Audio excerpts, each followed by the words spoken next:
জনসংখ্যায় বিশ্বের ক্ষুদ্রতম দেশ হিসেবে 2026 ফিফা বিশ্বকাপে জায়গা করেছে কুরাসাও। 2 লাখের কম জনসংখ্যার ক্যারিবিয়ান সাগরের দ্বীপদেশটি ফুটবল বিশ্বকাপ ইতিহাসেরই সবচেয়ে কম মানুষের দেশ। বিপরীতে বিশ্বের সবচেয়ে জনবহুল দেশের তালিকায় থাকা অনেক দেশ এখনও পর্যন্ত বিশ্বকাপে জায়গা করতে পারেনি। তেমনি শীর্ষ 10টি দেশের খবর জানুন। তালিকার 10 নম্বরে রয়েছেন মিয়ানমার। জনসংখ্যা 5.5 কোটি। বর্তমান ফিফা র্যাঙ্কিং 163। একসময় এশিয়ান ফুটবলে সমীহ জাগানো দল ছিল মিয়ানমার। 1966 ও 1970 এশিয়ান গেমসের ফুটবল চ্যাম্পিয়ন তারা। 1968 এশিয়ান কাপে হয়েছিল রানার্স আপও। কিন্তু ফিফা বিশ্বকাপে মিয়ানমার কখনো জায়গাই করতে পারেনি। আবার মিয়ানমারই সেই দেশগুলোর একটি যারা একাধিকবার বিশ্বকাপের বাছাই পর্ব থেকে নিজেদের প্রত্যাহার করে নিয়েছে। 1950, 1994 ও 2002 বিশ্বকাপে দেশটি বাছাইয়ে অংশ নেয়নি, যার ফলে শেষবার পরবর্তী আসরে নিষিদ্ধও ছিল। দুর্বল ঘরোয়া লীগ, রাজনৈতিক অস্থিরতায় ক্ষতিগ্রস্ত ফুটবল কাঠামো আর আন্তর্জাতিক অঙ্গনে কম ম্যাচ মিলিয়ে গত কয়েক দশকে দেশটির ফুটবল আরও পিছিয়েছে। সর্বশেষ 2026 বিশ্বকাপের এএফসি বাছাইয়ে দ্বিতীয় রাউন্ড থেকে বিদায় নেয় মিয়ানমার। 9 নম্বরে রয়েছেন কেনিয়া। জনসংখ্যা 5.7 কোটি। র্যাঙ্কিং 113। পূর্ব আফ্রিকার দেশ কেনিয়া 1974 বিশ্বকাপ থেকে বাছাইয়ে অংশ নিচ্ছে, কিন্তু এখনও পর্যন্ত ব্যর্থ। আফ্রিকা মহাদেশের শীর্ষ প্রতিযোগিতা আফ্রিকা কাপ অব নেশনসেও দলটির সাফল্য নেই। এখনও পর্যন্ত 5 বার খেলে প্রতিবারই গ্রুপ পর্ব থেকে বাদ।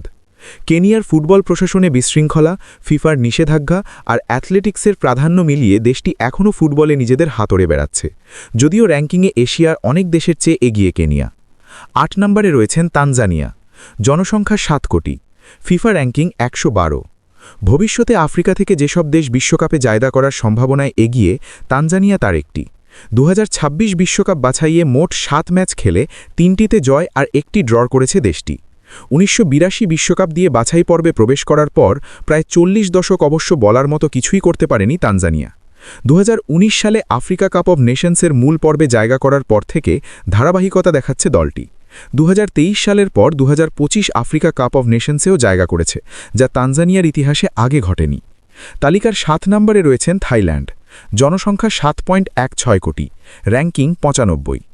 দক্ষিণ পূর্ব এশিয়ার শীর্ষ প্রতিযোগিতা আসিয়ান চ্যাম্পিয়নশিপে 7 বার ট্রফি জিতেছে থাইল্যান্ড। 1972 এএফসি এশিয়ান কাপে হয়েছিল তৃতীয়। সর্বশেষ 2 আসরেও মহাদেশীয় প্রতিযোগিতার শেষ 16-এ খেলেছে দলটি। কিন্তু ফিফা বিশ্বকাপে জায়গা করার লড়াইয়ে দক্ষিণ কোরিয়া, জাপান, ইরানের মতো দলগুলোর সঙ্গে কুলিয়ে উঠতে পারেনি থাইল্যান্ড। 2002 ও 2018 বিশ্বকাপের বাছাইয়ে তো শেষ রাউন্ডে গিয়ে হতাশ হতে হয়েছে থাইল্যান্ডকে। এবার 2026 আসরের বাছাইয়ে থাইল্যান্ডের পথ চলা থেমেছে দ্বিতীয় রাউন্ডে। তবে কয়েক বছর ধরে থাইল্যান্ডের লিগ মান বেড়েছে, ইউরোপীয় খেলোয়াড়দের আনাগোনাও দেখা যাচ্ছে। এশিয়ান ফুটবলে থাইল্যান্ডকে উদীয়মান শক্তি হিসেবে দেখতে শুরু করেছেন অনেকেই। 6 নম্বরে রয়েছে ভিয়েতনাম। জনসংখ্যা 10.1 কোটি। র্যাঙ্কিং 110। 1994 বিশ্বকাপ থেকে বাছাইয়ে খেলছে ভিয়েতনাম। এখনও পর্যন্ত সর্বোচ্চ সাফল্য 2022 বিশ্বকাপ বাছাইয়ে তৃতীয় রাউন্ডে পৌঁছনো। 2024 আসিয়ান চ্যাম্পিয়নশিপে ট্রফি জিতলেও 2026 বিশ্বকাপের বাছাইয়ে আটকে গেছে দ্বিতীয় রাউন্ডে। তবে গত 1 দশকে ভিয়েতনামের উন্নতি লক্ষণীয়। ঘরোয়া লিগের মান বৃদ্ধি, বয়সভিত্তিক ফুটবল কাঠামোয় ভর করে দেশটি 2018 এএফসি অনূর্ধ্ব 23 ও 2018 এশিয়ান গেমসের সেমিফাইনাল এবং 2019 এএফসি কাপের ফাইনালে খেলেছে। 5 নম্বরে রয়েছে ফিলিপিন্স। জনসংখ্যা 11.60 কোটি। র্যাঙ্কিং 136। সর্বশেষ 4টি বিশ্বকাপ বাছাইয়েই দ্বিতীয় রাউন্ড থেকে বাদ পড়েছে ফিলিপিন্স। এর মধ্যে 2026-এর বাছাইয়ে তো 6 ম্যাচই কোনো জয়ই নেই, ড্রও মাত্র 1টি। এমনকি 2019 এশিয়ান কাপ গ্রুপ পর্ব বাদে আগে পরে এশিয়ার শীর্ষ মঞ্চেও জায়গা করতে পারেনি ফিলিপিন্স। 4 নম্বরে রয়েছেন ইথিওপিয়া। জনসংখ্যা 13.5 কোটি। FIFA ranking 147। 13.5 কোটি মানুষের দেশ ইথিওপিয়া 1962 থেকে বিশ্বকাপ বাছাই খেলছে, কিন্তু চূড়ান্ত পর্বে উঠতে পারছে না। সর্বশেষ 2026 বিশ্বকাপ বাছাইয়ে 10 ম্যাচ খেলে মাত্র 2টোতে জিতেছে ইথিওপিয়া। বাকি 8টিতে 5 হার ও 3 ড্র করেছে ইথিওপিয়া। বিশ্বকাপ খেলার সবচেয়ে ভালো সম্ভাবনা জাগিয়েছিল 2014 বিশ্বকাপের বাছাইয়ে। সেবার প্লে অফে নাইজেরিয়ার কাছে হারে স্বপ্নভঙ্গ হয় দেশটির। তালিকার 3 নম্বরে রয়েছেন বাংলাদেশ। জনসংখ্যা 17 কোটি। FIFA ranking 180। বাংলাদেশ ফিফার মেম্বার হয় 1976-এ, প্রথমবার বিশ্বকাপ বাছাই খেলে 1986 আসরে। সে সময় থেকে একবিংশ শতাব্দীর শুরুর দিক পর্যন্ত বাংলাদেশের ক্রীড়াঙ্গনে ফুটবলের প্রবল জনপ্রিয়তা ছিল, কিন্তু আন্তর্জাতিক অঙ্গনে সাফল্য কমই। 2003 সালে দক্ষিণ এশিয়ার টুর্নামেন্ট সাফ চ্যাম্পিয়নশিপে জয় আছে, কিন্তু 1980 সালের পর বাংলাদেশ আর এশিয়ান কাপে জায়গাই করেনি। 2026 বিশ্বকাপের বাছাইয়ে প্রথম ও দ্বিতীয় রাউন্ড মিলিয়ে মোট 8টি ম্যাচ খেলেছেন জামাল ভুঁইয়ারা। প্রথম রাউন্ডে মালদ্বীপের বিপক্ষে একমাত্র জয় বাদে বাকি 7 ম্যাচের দুটোতে ড্র আর 5টিতে হেরেছে বাংলাদেশ। 2 নম্বরে রয়েছেন পাকিস্তান, জনসংখ্যা 25.5 কোটি, ফিফা র্যাঙ্কিং 199।